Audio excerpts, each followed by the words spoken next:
we've had a good discussion on our shared determination to eliminate people trafficking, and I reiterated the UK's commitment now and in the future to tackling migration problems upstream. We also discussed our shared security in the light of increasingly global, complex and sophisticated threats that we must tackle together.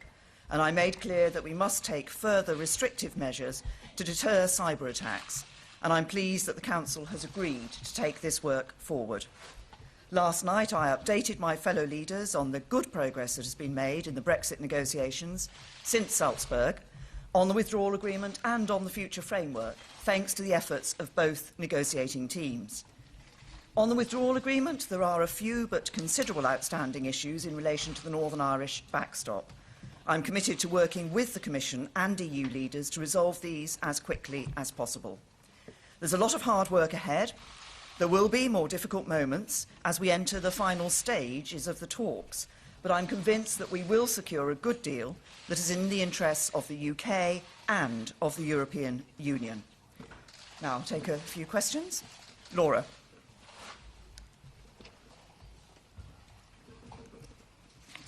Laura Kunsberg, BBC News. Thank you, Prime Minister.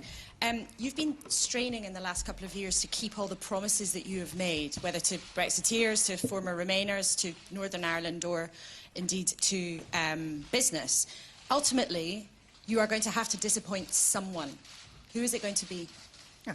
What we have done as a government is put forward a set of proposals that deliver on the vote of the British people, that would ensure that we would end free movement, end the jurisdiction of the European Court of Justice, end sending vast amounts of money to the European Union every year, come out of the Common Agricultural Policy, out of the Common Fisheries Policy, but also protect jobs and livelihoods and protect the integrity of the Union of the United Kingdom. That's a proposal that I believe is good for the UK, but also would be good for the European Union. Tom?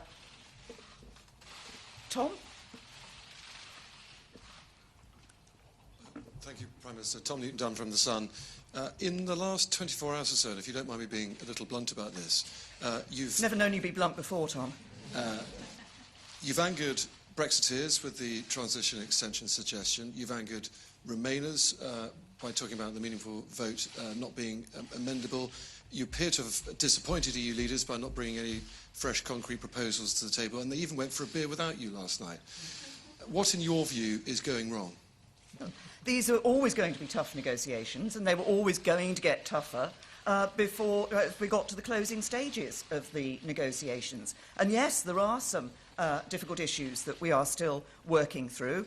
Crucial among those is this issue about the Northern Ireland backstop and ensuring that we can provide for a solution which is not the solution that was produced by the European Commission initially, which would have effectively carved Northern Ireland away from the rest of the United Kingdom. That's unacceptable to the UK government. I believe would be unacceptable to any UK government. So on that issue, further solutions have been put forward.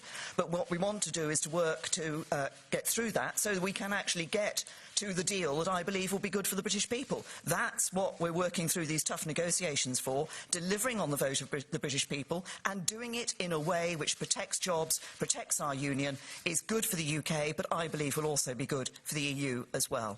James. Prime Minister, with every compromise you make at these talks, the transition extension just being the latest example, doesn't it become less and less likely that this deal, that your party will ever be able to get behind this deal? Well, first of all, let me address this issue that you've raised about the potential extension, as you recall, to the transition or the implementation period. This is an idea that has been around before. I've been asked about it in the potential for an extension in the House of Commons previously.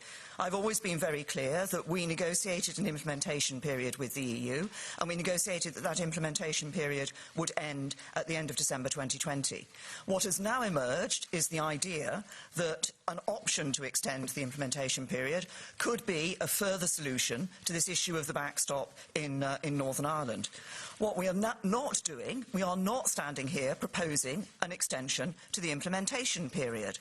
What we are doing is working to ensure we have a solution to the backstop issue in Northern Ireland that enables us to, which is currently a blockage to completing the deal, that enables us to get on with completing a deal that delivers on the vote of the British people and is good for the future of the UK.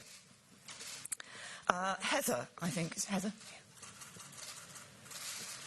Yes, sorry. I knew I'd seen one side. Hello.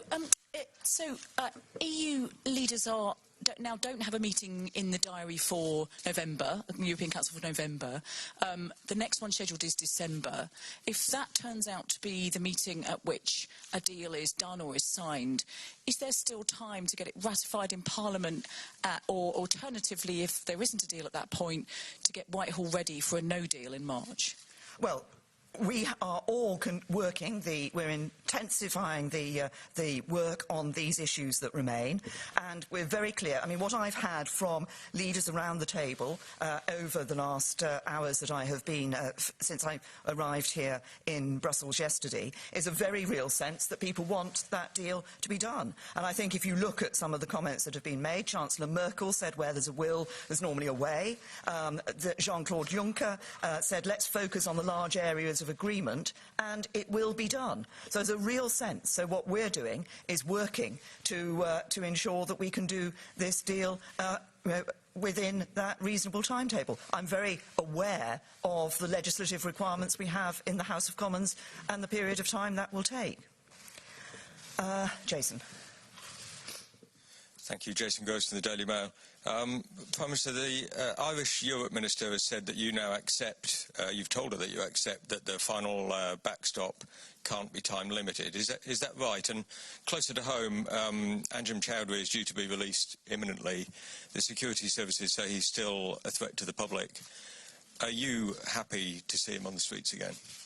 Well, first of all, on the first point, if I sort of take a step back and explain what the backstop is, what it is intended to be there for, it's if there is a gap between the end of the implementation period, which, as I said, has been set at December 2020, and the introduction of the future relationship, if there is a period of months, and I think we would only be talking about a matter of months when there is that gap, it's ensuring that there is no return to a hard border between Northern Ireland and Ireland during that time, because we believe that the future relationship will resolve the issue of the border between Northern Ireland and Ireland, and it's that future relationship we want to see in place.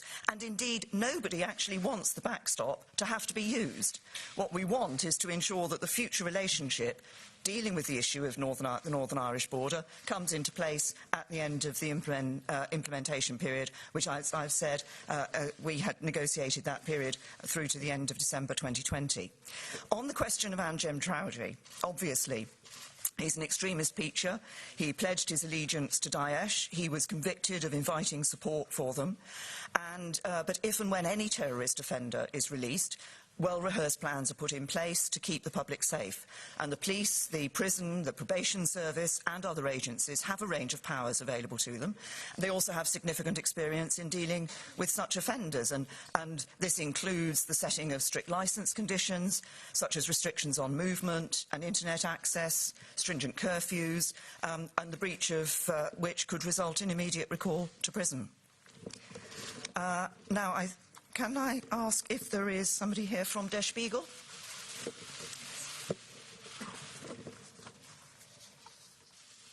Thanks, Prime Minister. There doesn't seem to be a majority in the House of Commons for any kind of conceivable deal.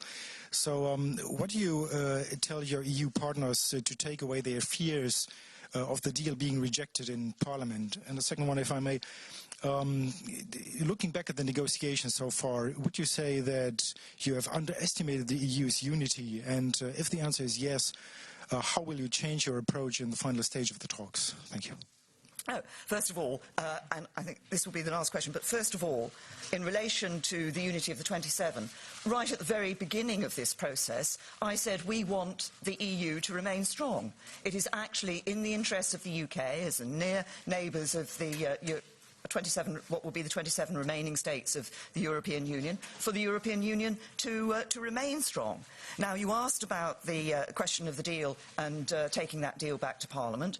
I am confident that we can achieve that good deal, and that when I take that deal back to Parliament, I think members of Parliament I will be asking members of Parliament first to recall that we're delivering on a vote of the British people. We gave the British people that choice. They voted to leave the EU. We will be delivering on that vote. And I'd also ask them to think about the importance of protecting jobs and livelihoods in the UK, protecting our security in the UK, and protecting the Union of the United Kingdom. I think those will all be issues that the members of Parliament will want to consider when they're looking at a deal. And as I say, I believe a good deal for the UK will be one that does deliver on the vote of the British people and does all those things. It protects jobs, it protects our security, and protects the Union of the United Kingdom. Thank you.